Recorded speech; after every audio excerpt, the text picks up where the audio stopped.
World War III alert, battle in space could break out in years, warns U.S. Air Force chief. Space warfare could break out between world powers within a matter of years, U.S. Air Force Chief General David Goldfein has warned as he urged the government to fund more tools and specialist training to prepare for combat in orbit. The U.S. Air Force is asking for £6 billion, $8.5 billion, for space programs in the 2019 budget.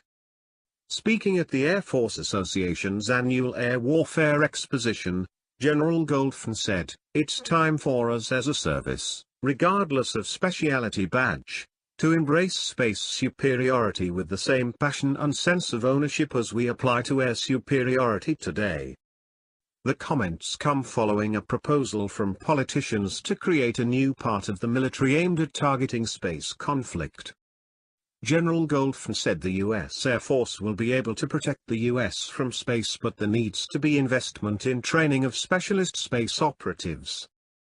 He said, "I believe we're going to be fighting from space in a matter of years. We are the service that must lead joint war fighting in this new contested domain. This is what the nation demands.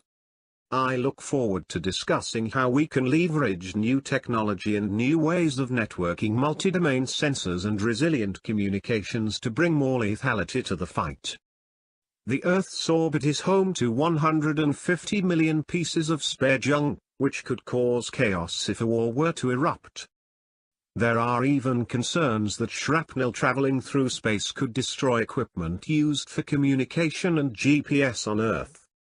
Outer space is protected by international law by the Outer Space Treaty, which was a treaty signed in 1967 and has yet to be violated. The treaty, agreed by the United Nations, states that no country can lay claim to the space territory. The treaty bars countries from placing weapons of mass destruction on the Moon or any other celestial body. National Security Advisor Herbert McMaster said on Wednesday at a meeting of the National Space Council that the U.S. would be prepared for any conflict that took place in space. He said, "Due to competitor and adversary actions, the space domain is increasingly contested. Space has now joined land, sea, and air as a warfighting domain.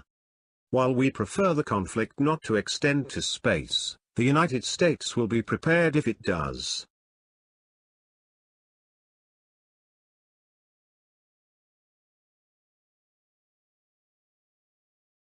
If you would like to donate to us, visit home on the page PayPal.